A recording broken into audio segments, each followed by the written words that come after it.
ભુજમાં રાજીવ આવાસ યોજનાને અડચણરૂપ થતી બાબતો અંગે આજરોજ કલેક્ટર કચેરીએ આવેદન પાઠવવામાં આવ્યું હતું।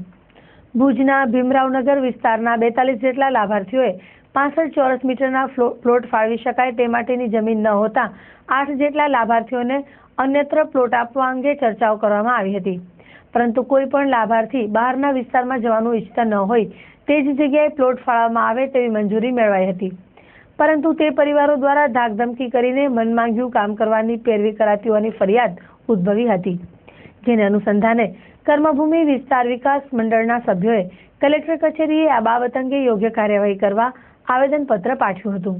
ઉલ્લેખનીય છે કે રાજીવ આવાસ અંતર્ગત ભુજના ભીમરાવનગરમાં તેનું ખાતમુહૂર્ત કરવામાં આવેલ હતું, પરંતુ પરિવારોની સંખ્યાને લઈને પૂરતી જગ્યા ફાળવણીના મુદ્દે કામગીરીમાં અડચણ થઈ રહી હોવાની ફરિયાદો ઉઠેલ છે। દરમિયાન આ અંગેની યોગ્ય કાર્યવાહી થવા કલેક્ટર કચેરીએ લોકોએ એકત્ર થઈને આવેદનપત્ર પાઠવ્યું હતું। નામ જસુબેન અને ક્યાંથી આવો છો? શું રજૂઆત કરાયા છે?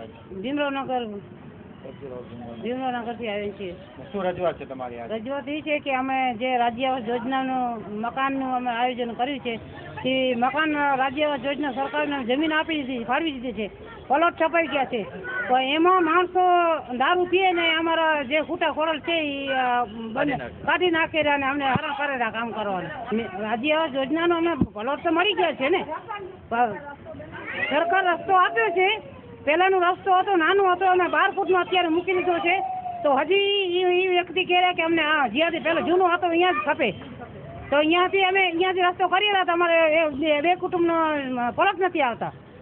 સમસ્યા નહીં કર્યા તો શું હવે આગળના પગલાં હશે? તો આગળના પગલાં હજી જે આગળના પગલાં જે લેવાનું હશે લેશું, પણ આમાં મકાન તો કરશું ને કરશું।